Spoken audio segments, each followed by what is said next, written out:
Majority Leader. Mr. President. Majority Leader. Sir There are President. two senators standing, so... Sir President, may I rise on a question of personal and Mr. President, collective privilege? Majority Leader.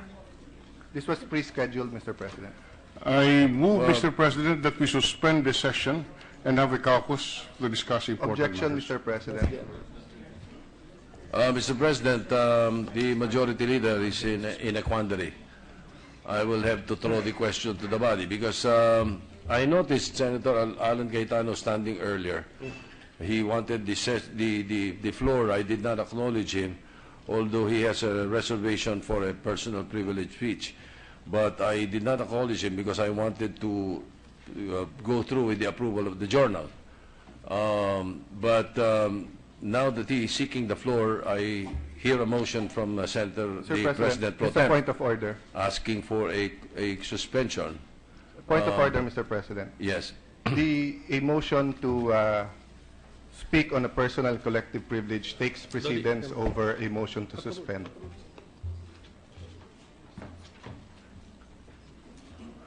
As I said, Mr. President, the majority leader is in a quandary. I would rather leave the issue to the Senate President or the floor.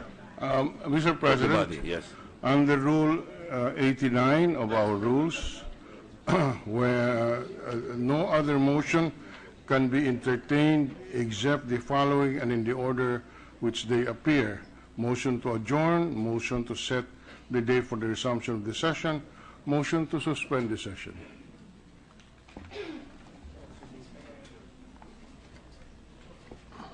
Section 89 is not applicable in my opinion because that is while a motion or a bill or resolution is being discussed. But there is now a motion to suspend. But is there any objection? I object, Mr. Okay, President. so we have to now divide the House. All of those in favor of the motion to suspend say aye. Aye. All of those not in favor say nay. Hey. The nays have it. The motion to suspend is denied. Majority Leader? Can I ask for a roll call vote, Mr. President? Hello? How do we proceed? Roll call vote? Okay, to clarify the result, we resort to a roll call vote. Secretary, please conduct the roll call vote. Excuse me, Senator Recto? Yes, parliamentary inquiry. Mr. President, there are two motions made by two members of the majority. The minority has no interest in taking part in this issue, Mr. President. But you will be affected by the suspension of the session. So you can vote or you can abstain. Mr. President, on the part of the minority, we will take no part. So, please, Secretary, please proceed with the roll call vote. Abstain. May we clarify the vote, Mr. President? They will be recorded as The having motion abstained. is a motion to suspend. Yes. So, if you say yes, you are in favor of the motion to suspend. Yes. If you say no, you are not. Yes. Is that clear enough to all our colleagues? A yes is in favor of the motion to suspend. Secretary, please do the roll call vote.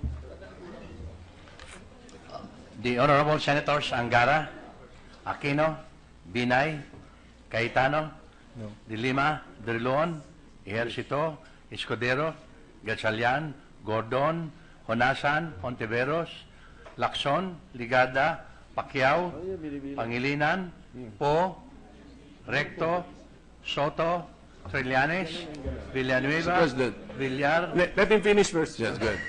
Okay. Subiri, Senate President Pimentel. Okay, don't announce the result. What, Majority Leader, what's the question?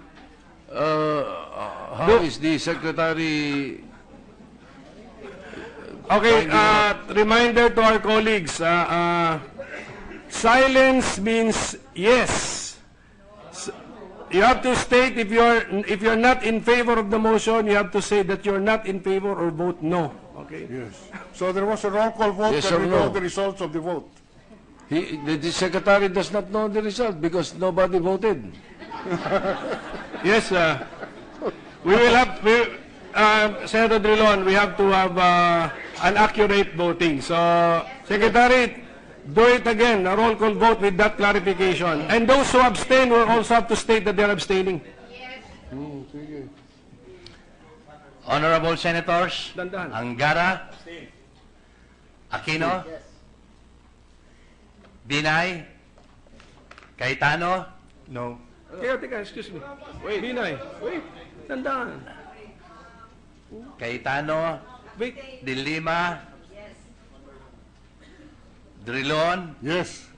Ejercito, Escudero, Gatchalian, Gordon, Honasan, Hontiveros, Lacson, Ligarda, Pacquiao, Pangilinan, Po, Recto, Sotto, Trillanes, Mr. President, may I explain my vote?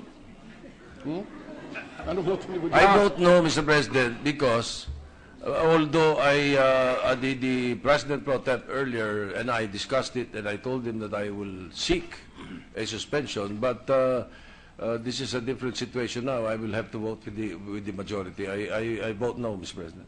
Continue. Trillanes, Oh, yes. Villanueva, Villar, Soveri, Senate President Pimentel. No.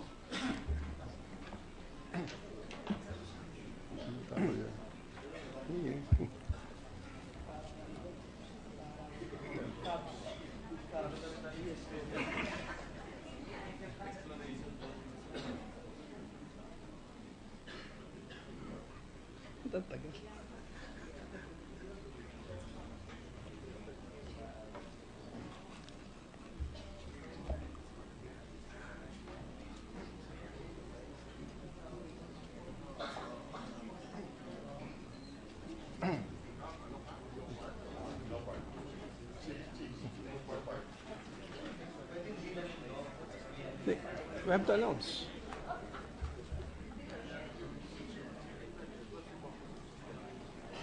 Grabe. Ito na. Okay. There being 6 affirmative votes, 14 negative votes, and 4 abstention, the motion is denied. Majority Leader? In that case, Mr. President, Senator Cayetano wishes to seek the floor, Mr. President. Any objection? Hearing none, Senator Cayetano is recognized to speak on a matter of public interest. Thank you, Mr. President. Mr. President, with the permission of our colleagues, may I use the projector and the screen? Go ahead, please.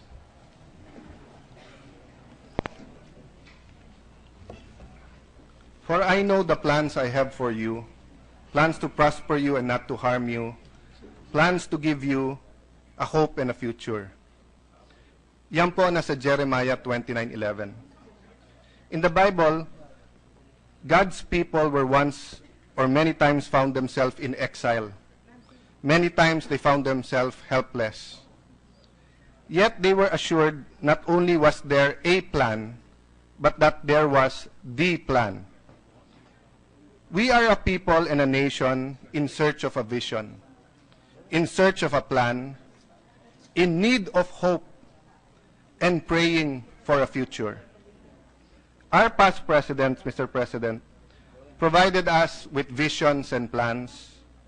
There were many gains, from Aquino to Ramos, to Estrada, to Arroyo, to Aquino, and now to Duterte. But there were also much failure. We are not here today to judge the past administrations nor to point fingers. Mismong Pangulo natin nagsabing, wag na tayo magturuan. We are not here to condemn nor to congratulate past leaders, but we are here to study the past and see how we can provide our people with a common vision, with goals, and with a workable plan. The last 6 years, we heard again a recurring theme of two things: economic gain and anti-corruption campaign. They were successful in many or we were successful in many fronts.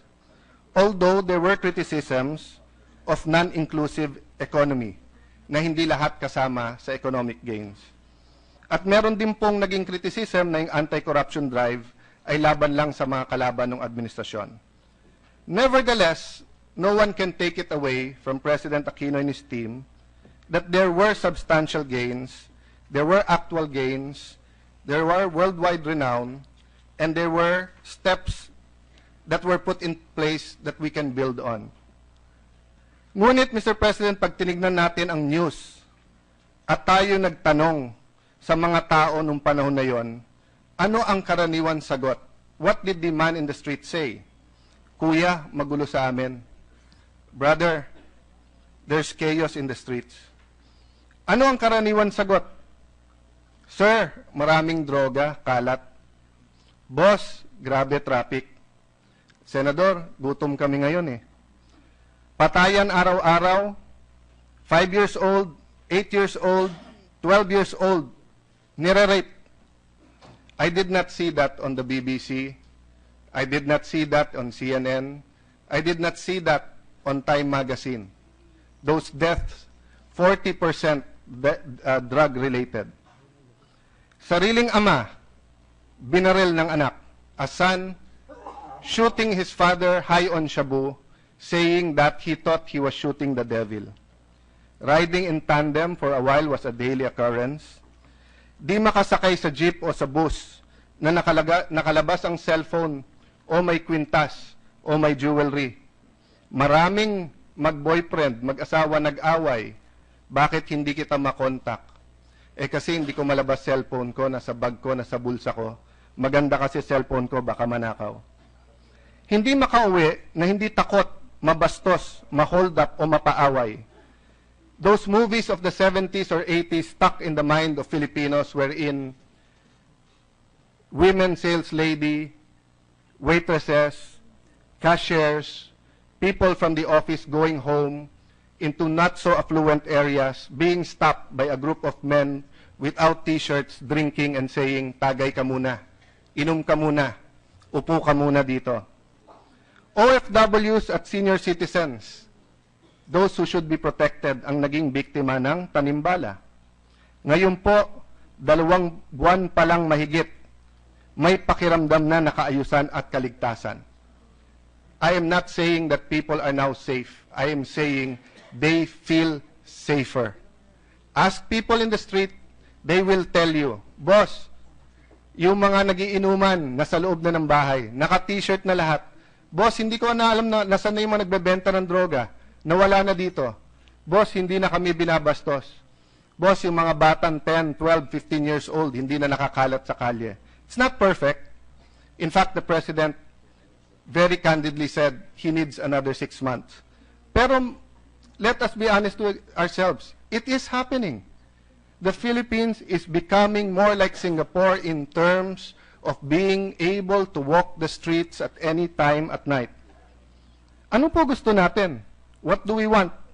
Bumalik tayo 6 years past? Ipagpatuloy or ipagpatuloy natin pagbabago? Do we go back or do we go forward? More of the same or change? Gusto ba natin na takot ang tao at ang kriminal hindi takot? Would we rather that people are afraid and the criminals are not afraid? Or do we want criminals to be afraid of the law and people clinging to the law, respecting the law, feeling safe?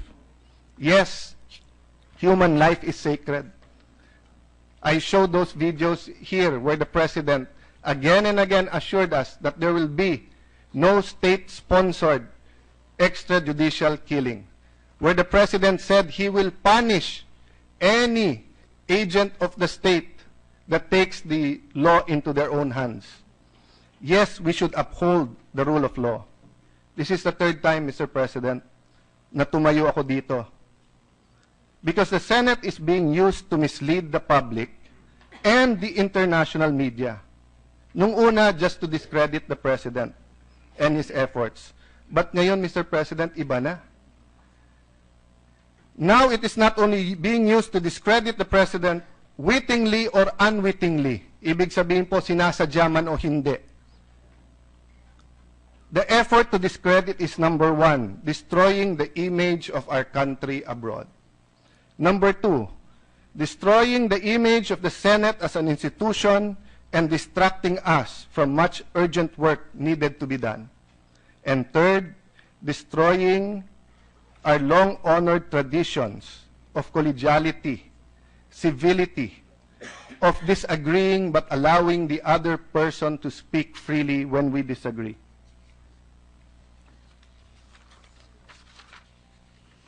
Next slide, please. We have to save our country from the efforts of a few politicians to discredit the president and his campaign against illegal drugs, crime, and corruption. That was my message in my first two speeches. Next slide. But this is what I humbly want to communicate to all of us here today. We have to save our nation from the efforts of a few people, not only politicians, not only Filipinos, but some in the international community, from destroying the image of our country, our economy, and the future of our next generation. Next slide. Cover of Time magazine, Night Falls on the Philippines. Ask our OFWs if that's how they feel. Take a survey today, Mr. President, upon the Philippine media. Were they safer in past administrations or are they safer now? Go to the communities. If 6 or 7 out of 10 Filipinos will not tell you they feel safer now, I will say goodbye to this August Hall, which I admire and learn to love. That is not a depiction of what is really happening in our country. It's not an accurate depiction. Next slide. You would see there a quote by Senator De Lima. We are on a slippery slope towards tyranny, says Philippine Senator Leila De Lima. Whether it's a state-sanctioned or not, I would say at the very least all these killings are state-inspired. I don't know if she's quoted correctly, but that is the image that is being sold to the international community. Next slide. New York Times. Rodrigo Duterte ordered Philippine killings. Professed hitman testifies. Some of you here, our guests, the British parliamentarians, will say it's a fair headline. Anyway, that was the real testimony. Let me answer that in a while. Next slide. Washington Post. Philippine witness, we killed for Duterte, fed body to crocodile. Next slide.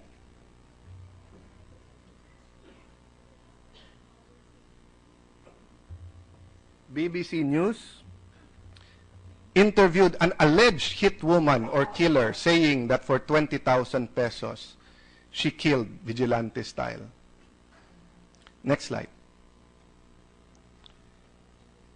Philippine Daily Inquirer just accurately reporting that the EU pressed the Philippines for end of executions. EU speaking as if it is a fact that our state is executing people extrajudicially. Meron na po nagbenta sa EU. People have already misled them in the way that they have misled members of the United Nations to believe that what is happening here is a fact. They have added the usual deaths, murder and homicide that happened during the Arroyo and Aquino time. They have added it to the drug war and made it appear that the Philippines is now a killing fields, that there is an atmosphere of impunity. That's why I challenged all of them to come here. Unfortunately, some of them who came here only witnessed the hearing and was only interested in interviewing the witness rather than going to our communities here in Pasay, Manila, Quezon City, Davao, Leyte, Ilocos, Pampanga. Next slide, please. Bakit lahat na lang ng patay sa Pilipinas kasalanan ni Duterte? Is our President the Grim Reaper? Is the President liable for all of the deaths. He is here to save the innocent from being killed by the drug addicts, by the drug pushers. He is here to free us from the drug menace that has already ensnared almost 5% of our population. While OFWs are working, sacrificing, being abused in some places in our country, their children are being pressured by their peers, are being sold drugs. Some of them bad, the kind of drugs that doesn't only kill you slowly but kill you instantly. Next slide. Kitang-kita po ang bias ng ilang senador laban sa krusada ng Pangulo. Question, is this a fair statement? Yes. I was once biased against the Arroyo administration. Is it wrong to be biased against the president? No. Because this is a democracy. You can be prejudiced, you can be biased, you can be for him, you can be against him, you can not have an opinion. That is your right. Then why am I standing up here and complaining? Because while you have rights, you also have responsibilities. Next slide. The responsibility of a chairperson in an investigation in aid of legislation is for a factual investigation, so that the truth will come out. And as I said, this is the third time that I have stood up here. And if you look, we don't have time to look at all of the statements of the Honorable Senator De Lima, but she has already made a judgment when she was in the CHR. She has already made a judgment when she was in a DOJ. And if it is true that her witness was in the WPP Witness Protection Program in 2014, she had the witness but did not file the case. But when she got here to the Senate and got the Committee on Justice and Human Rights, she decided to chair the committee, which is her right to do so. But she refused to be neutral, Mr. Chair, with all due respect. If you tell me, Allan, ikaw na lang mag-chair, I will say, I cannot. Because I am also biased. Let someone else chair. In my past speech, I said, I'm not even asking that she be removed from the Committee on Justice. Only from certain hearings where we cannot expect cold neutrality. But look at her opening statement. Marahil, maiugnay natin ang kababalaghang ito sa nangyari sa Davao City mula noong dekada 90 hanggang sa kasalukuyan at kung paano ang buong Pilipinas ngayon ay larawan ng siyudad ng Davao sa mahigit 2 dekadang pamumuno ni dating Mayor Duterte. Look at that statement. First of all, she takes it as a fact that there is a DDS. Duterte Death Squad po yun, ha? Marami ng DDS ngayon. She takes it as a fact. Number 2, she is saying that mauugnay, you can link up what was happening in Davao to the country. So no wonder, even if DDS or killings in Davao has no place in the present EKJ hearings, we brought that surprise witness without informing the co-chairman, Senator Lacson, without informing the members. When our tradition in this August hall is that when we have a surprise witness, we keep the identity a surprise. We keep his testimony a surprise. But we let the members know that there will be a key member so they can prepare and so that they will be in the hearings. Kaya maraming hindi nag-attend eh. Until 4 o'clock the day before. We were not given the list of invitees. And even when we were given it at 4:05 the day before, wala po doon that there will be an extra witness. Next slide, please. The chairman or chairperson has the responsibility to vet the witness and test the credibility of the witness before allowing the witness to testify before the committee. That's very clear, Mr. Chairman. Let me go back to the slides I showed you about BBC, Time, the Washington Post. Is there anything wrong per se of that headline when they themselves with their eyes, ears perceive the hearings here? No, I do not blame them. I do not say per se it is bad journalism. But take in these factors. 1, they were fed by Philippine sources. Paulit-ulit ang ilan publication, ilan politiko, including Senator De Lima, of misleading them in the numbers, saying that 3,000 na ang patay, drug lahat to. Using the words vigilante killings, kill list, extrajudicial killings in a very loose term. Second, dynamics of Congress and the Parliament. Wala na po sa likod natin ang British parliamentarians. I haven't heard sa France, sa UK, sa US, that an unvetted, isang witness na dadalhin doon na hindi mo sigurado kung ano sasabihin, hindi mo alam kung galing sa mental hospital o hindi mo alam kung ano ang motibo, kung anong gustong gawin, ay dadalhin sa Kongreso. Kaya hindi natin masisi ang mga foreign news outlets na yun ang nireport. Bakit? Kasi ang tingin nila sa Kongreso ng Pilipinas mataas. You will not put a witness who is not credible. I sympathize with Senator Lacson because of the witness that was placed before him, Mr. Mawanay. No, and I think Senator, no, as a victim. There were many victims in this hall. But remember, Mr. President, when they victimized the senators, it hit them individually in this institution. It did not hit the country. But putting a witness against the president makes it seem that the whole country is for extrajudicial killing. Pag binasa niyo po yung mga article, it says, he is immensely popular with 92%, so they let him do it, etc., something like that. So they're giving the impression that we are not a civilized people, that we are not a modern people with values, with strong moral values, and just because our president is popular, and just because we're fed up with drug lords, we'll just kill them all. In fact, I heard from many people saying even the addicts are being killed, when many, many times this has been disputed. In fact, later on, I will show you a slide where businessmen are volunteering hundreds of millions of pesos to build rehab centers. Lastly, Mr. President, kung yung ibang mga dyaryo TV sa atin nakalink din naman sa negosyo, they try to always be objective, but they also have their interest. That is the same abroad. Geopolitics. Do you think there will be no repercussions when the president said an independent foreign policy? Do you think some countries in this world have not gotten used that the Philippines just follows them? Kung ano sabihin nila, sunod ang Pilipinas.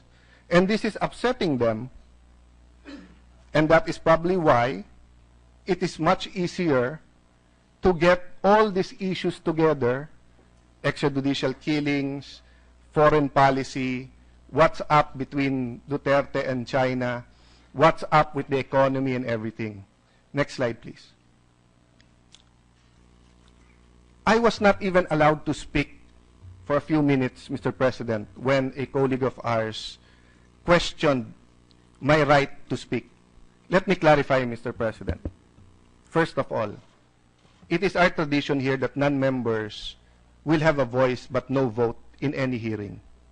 Secondly, Mr. President, it is our tradition here that after the first round, there will be a second, third, fourth round. It is only Manny Pacquiao who ends at round 10 and usually knocks out his opponent before that. But for senators, we can go any amount of rounds for as long as the chairman says that it will continue. If not, we will do next day. Our record, if I'm not mistaken, in the ZTE hearings was 11 hours. Mr. President, when my right to speak was questioned, initially I wasn't even given a right just to explain that for the purpose of that hearing, I am a member or deemed a member because I am po yung agenda. I gave a privileged speech. And as author of either the bill, the resolution, or as the person who gave the speech, you are invited to that hearing and you are allowed to speak. Okay. Having said that, Mr. President, one of our colleagues sent me an apology letter, and none of us here are perfect. I'm not perfect. If I offended him, I'm also sorry. If I offended the Filipino people, I am also sorry. But when you are in that situation and words are told to you and you are shocked, being a senator of 9 years and a congressman of 9 years, and, you know, how do I put it, Mr. President? We come to work knowing that we will have the warm appreciations of our colleagues, whether or not they agree with us. How many times have I disagreed with the majority leader? We have traded places. Siya majority, minority ako. Ako majority, siya minority. We have argued on many bills. Nagkataasan pa ng boses. But I always go up to him and say, Boss, kamusta? Pasensya na. He always goes up to me and says, Lan, ano lang yan, issue lang yan, we have merienda together. But I will not go into the details because precisely, I understand our colleague at sabi niya, dala na rin lang ng nangyari, no? But, may I point out, Mr. President, that when things like that happen, there are still rules. I appreciate the Sergeant of Arms coming to me and saying, Sir, tumayo ako, but I wasn't going to accost you. But he did stand up. Why? Because Chairperson de Lima called for the Sergeant of Arms, and that was uncalled for. Why? When you say you are out of order, that simply means there is a rule violated. You only call the Sergeant at Arms when there is disorderly behavior. When you are there to remove an audience or the senator because of disorderly behavior. So there is no gagging in this Senate. So if I insist to keep talking on the same topic, then that is disorderly behavior. But if I was going to talk on a different topic, so for example, Mr. President, I said, I'd like to give a privilege speech. You said no. You said out of order. I can appeal your judgment, Mr. President, and we will vote. That is one of my options. The other options is I will say, Mr. President, I agree. May I go to another matter? I will not now stand on a matter of personal and collective privilege. I will now make a manifestation. That is my right. That is in order. That is not out of order. Yet what happened, and if you review the tapes, in that instance, upon making the judgment that I was out of order, I was denied the right to appeal to the body. I was denied the right to speak again. And I was threatened that the Sergeant of Arms will get me and throw me out. And thank you, Mr. Sergeant of Arms, for your level-headedness and for your patience. That's why walang nangyari. And thank you, PNP, and thank you, audience, na none of you came rushing. And thank you also, Senator Trillanes, though all of us, both of us were in a heated argument. We kept it to words, and we didn't go beyond words, no? But, Mr. President, will we allow it to go any further? Mr. President, let's go to the root cause. The root cause is ginagamit kasi yung committee, not for a factual finding of extrajudicial killings, but to go after the President and to, in effect, wittingly or unwittingly, nasisiraan yung buong bansa. Next slide, please. May I respectfully assert that Senator de Lima, in her desire to destroy the President, is destroying the integrity and reputation of the Senate, and worse, damaging the image of the country and the people worldwide. Sir President, tignan niyo po yung internet. Nung araw po, it's up to the lawyers to cross-examine. But with the world of social media, every phone has a camera. You can rewind, you can fast forward, you can copy, you can even read lips. Nakapatay ang mic, natetape pa rin ng powerful mic ng mga may camera, o kaya nababasa yung lips. I'll not go through all of it, Mr. President, but tignan niyo po yung witness na dinala po dito. Una, sinabi, Paulo Duterte is a drug addict. Vice Mayor, the Honorable Vice Mayor of Davao. There was no question from the chair what the evidence was. But when I cross-examined him, Mr. President, lumabas hearsay. Narinig pa lang niya. Wala pala siyang ebidensya at all.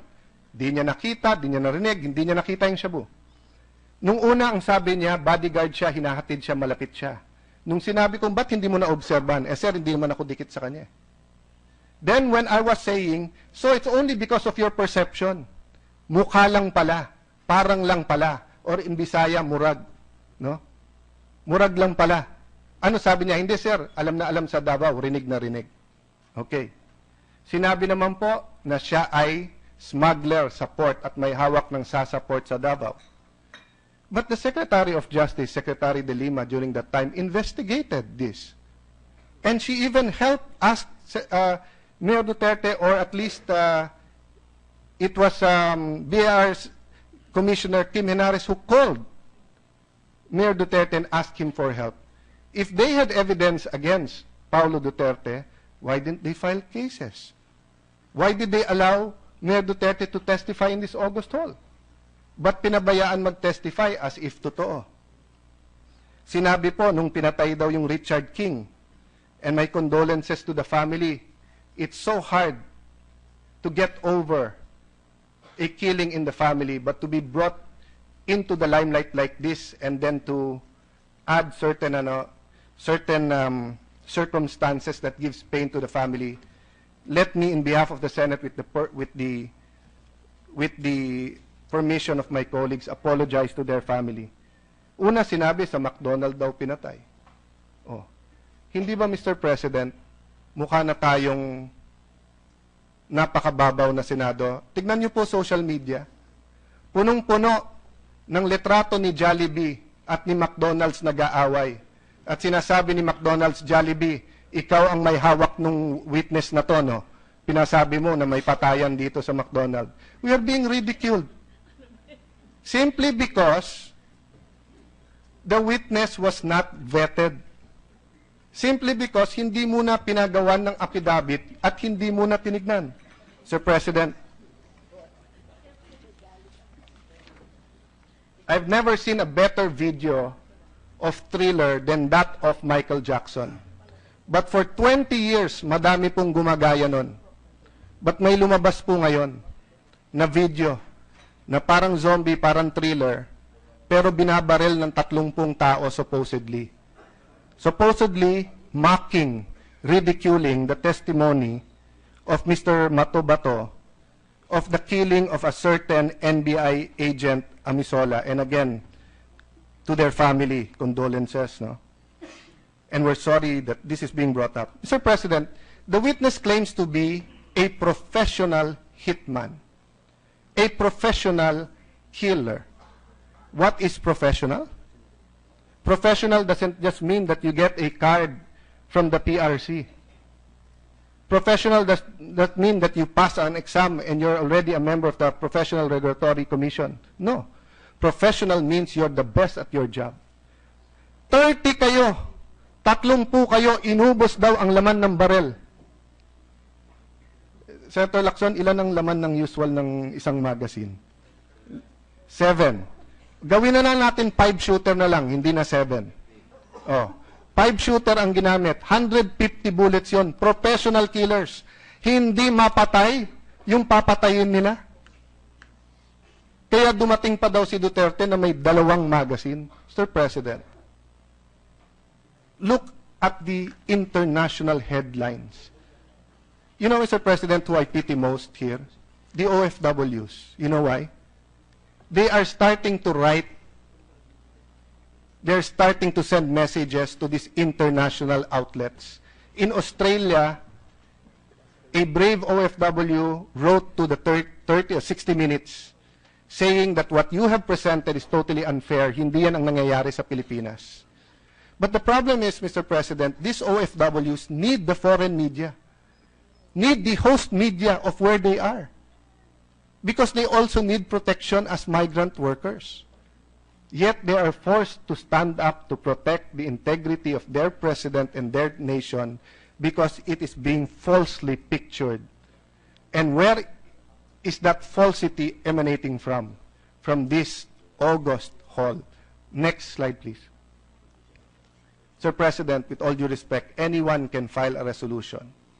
There's nothing per se wrong about Senator Trillanes filing resolution number 151. But isn't it obvious? Ito na yung next step. Committee on Justice na naman, DDS na naman. So we know where this is going. I will not mention anymore to you what happened during the hearing because napanood nyo. I will answer questions.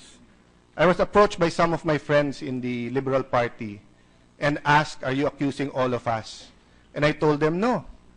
If you look at my statement, I said there are 2 or 3 senators, and 2 of them are liberals. And I even gave their names.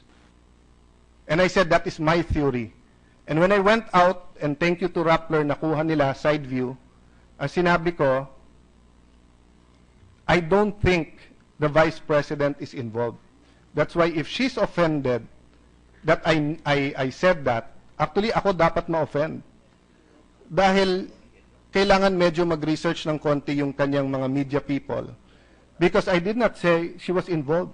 But by force of law, pag matanggal ang Pangulo, ang Vice President upo. And many plots around the world does not include the Vice President. It just happens, and people close to the successor will be the one doing this, no? And Mr. President, that was not my only theory. Review the hearing.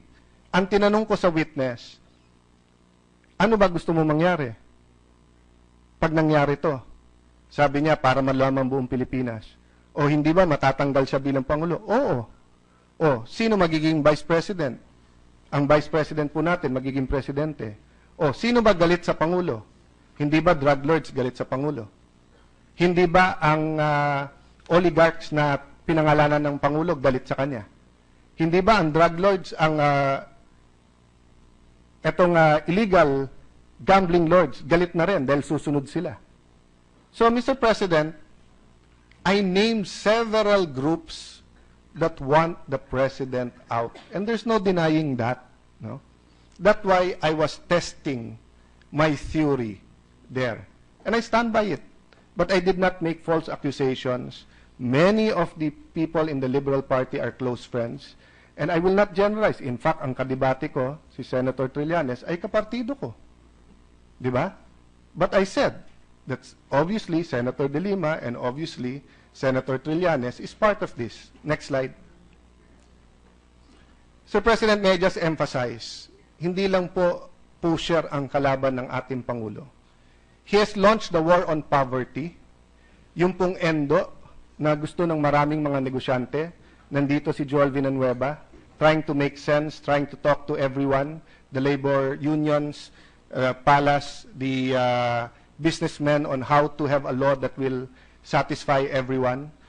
Many of the oligarchs help the country. Some of them do not. Some of these oligarchs have launched things to discredit the president. Some of them are now donating left and right to help the president. War against crime, illegal drugs, and corruption. The president has already announced that the DOJ is already looking into many matters involving politicians in corruption. And last, the war on war, or the quest for lasting peace. Here and abroad, many are not comfortable that members of the left or the communists are in the cabinet. That is the reality. Hindi ko pa nalagay dyan yung war on illegal gambling na in-announced ni Chief PNP Bato de la Rosa. So, Mr. President, there are many more that I can name. Next slide. But look at the initial reaction of some business groups and some people. People even want to invest. We are in a different situation now. It is totally different from what we experienced in the past. Commenting on the confidence in Duterte's war against drugs. Next slide.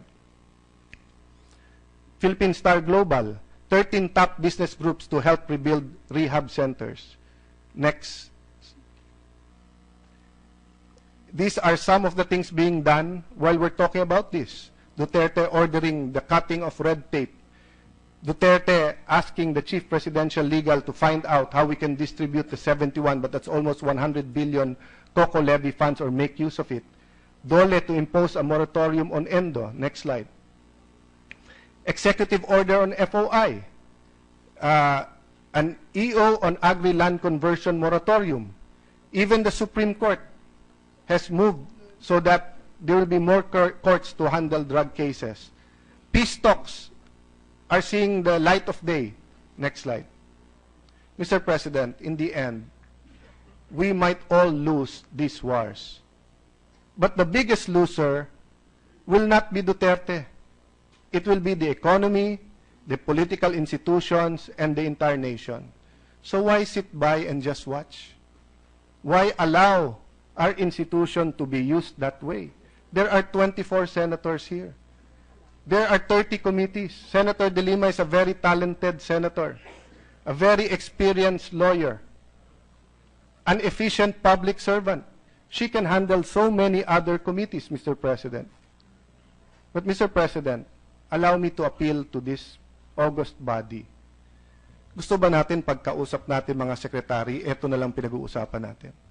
Kausap natin mga foreigners, eto na lang pinag-uusapan?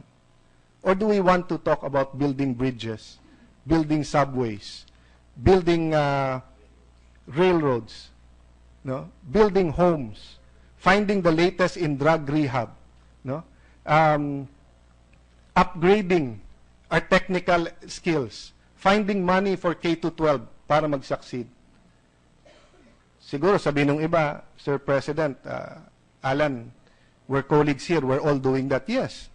But please admit to me, every time you talk to a secretary or a foreigner or a ambassador, you start by asking, how's the president? He's a colorful guy, this drug war, etc. Parating dun muna napupunta eh. Because ito ang ginagawang front and center eh. Nakita nyo na ba sa Time Magazine, The Economist, or CNN BBC that business is so enthusiastic and upswing?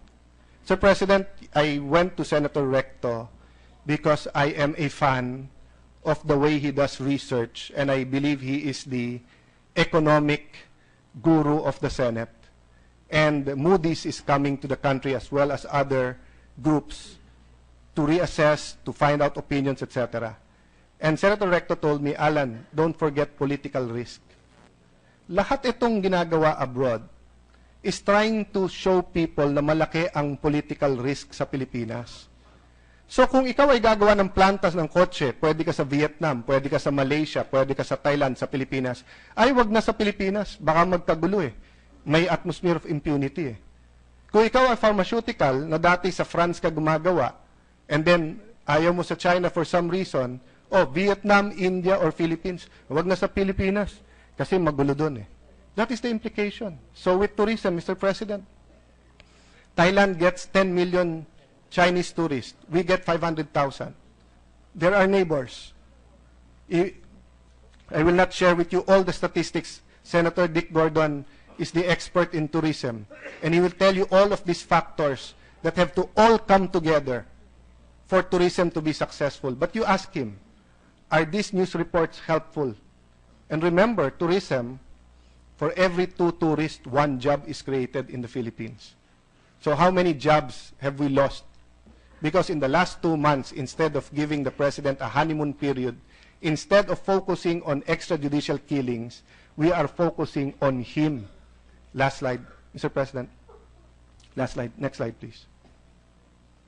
So that's the last slide, Mr. President. I submit to this august body, but this time, Mr. President, last time I asked you to think about it. May I humbly ask that we act upon it today, if possible, Mr. President. Thank you. Thank you, Senator Queta. Majority Leader? Mr. President, may I recognize? Senator Pacquiao, for purposes of interpellation, is recognized. Mr. President, I move that the chairmanship of the and members of the Committee on Justice be declared vacant. Mr. President, may I have a 1-minute suspension, Mr. President? Before we move to Senator before we Drillon, yes. suspend, just to point out that under the rules, you cannot declare as vacant the chairmanship of a committee. There is no rule that allows that. I think the motion encompasses the entire membership, Senator No, Drillon. I thought, well, Yes, just to sir. clarify. Mr. President, May we hear the chairmanship and motion again, members. Mr. President? What? Sorry? The motion, can we restate the motion? I thought also you were interpolating, but I it's move a that the motion. chairmanship and members of the Committee on Justice be declared vacant. That Mr. is the President. motion. And there is a pending motion to suspend. Session is suspended for a few minutes.